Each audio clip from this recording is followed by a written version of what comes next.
જય હિન્દ વિદ્યાર્થી મિત્રો, સ્વાગત છે ફરી એક નવા વિડીયોમાં। મિત્રો, ટાટ કટઓફને લઈ એક મહત્વની ટ્વીટ છે એ જાહેર થઈ છે, જેમાં ટ્વીટ જે જાહેર થઈ છે એમાં સંપૂર્ણ માહિતી આપી છે। કટઓફ વધશે કે ઘટશે, સાથે તમારું કટઓફ મિત્રો ઘટશે કે વધશે એની પણ અપડેટ છે, અને શિક્ષણ વિભાગ તરફથી જે અપડેટ આપવામાં આવી છે એનો પણ આપણે આજે વિડીયોમાં માહિતી આપવાનું છું। તો ખાસ બે અપડેટો છે, ખાસ નિહાળવાનું ભૂલશો નહીં, અને નવા ખાસ ચેનલ ઉપર છો ચેનલને ખાસ સબસ્ક્રાઈબ કરજો, જેથી તમને આગળની અપડેટ છે, કંઈ લેટેસ્ટ ન્યૂઝ છે એના ન્યૂઝ તમને સૌથી પહેલાં જોવા મળે। તો ખાસ ટેલિગ્રામ વોટ્સઅપ ગ્રુપ જોઈન નથી કર્યું તો વિડીયો ડિસ્ક્રિપ્શનમાં લિંક મળી જશે, ત્યાં તમે જોઈન પણ કરી શકો છો। હવે મિત્રો, શું અપડેટ આવી છે એના ઉપર થોડી ચર્ચા કરીએ।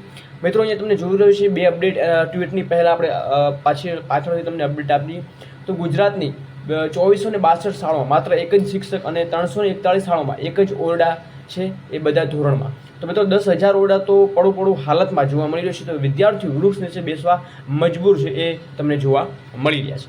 સાથે સાથે મિત્રો, ગુજરાતમાં 40,000 શિક્ષકો અને 38,000 વર્ગખંડની અછત છતાં 5,612 સરકારી શાળાઓમાં તાળા પણ લાગતા જોવા મળી રહ્યા છે। હા મિત્રો, ટ્વીટની શું અપડેટ છે એના ઉપર વાત કરીએ તો કે અહીંયા તમને જોઈ રહ્યું છે, હિરેન કહી દે છે જે શિક્ષણ સહાયકની ભરતીમાં કટઓફ ઘટવાની કોઈ શક્યતા નથી એવી અપડેટ આપી છે। તો ખાલી જગ્યાઓ નવી પરીક્ષાથી ભરાઈ શકે છે। મિત્રો, તમે જોઈ રહ્યા છો તો ટૂંક સમયમાં નવી પરીક્ષાનું આયોજન છે સરકાર કરી રહી છે, અને એની પણ અપડેટ આવી છે, એનો પણ વિડીયો આપણે લાવવાના છીએ। તો ખાસ એવી અપડેટ જાણવા ખાસ પહેલાંથી બેલ આઇકન પ્રેસ કરી નાખજો, કેમ કે નવી ભરતી મિત્રો હવે ટૂંક સમયમાં આપ જેવી ભરતી પ્રોસેસ પૂર્ણ થશે એવી નવી ભરતીની પ્રોસેસ ચાલુ કરવામાં આવશે, એવી અપડેટ આવી છે, અને વિડીયો આપણે ટૂંક સમયમાં લાવવાના છીએ। તો ખાસ લેટેસ્ટ અપડેટ જાણવા સબસ્ક્રાઈબ કરજો અને બેલ આઇકન પ્રેસ કરો, જેથી નોટિફિકેશન અપડેટ તમને સૌથી પહેલાં જોવા મળે।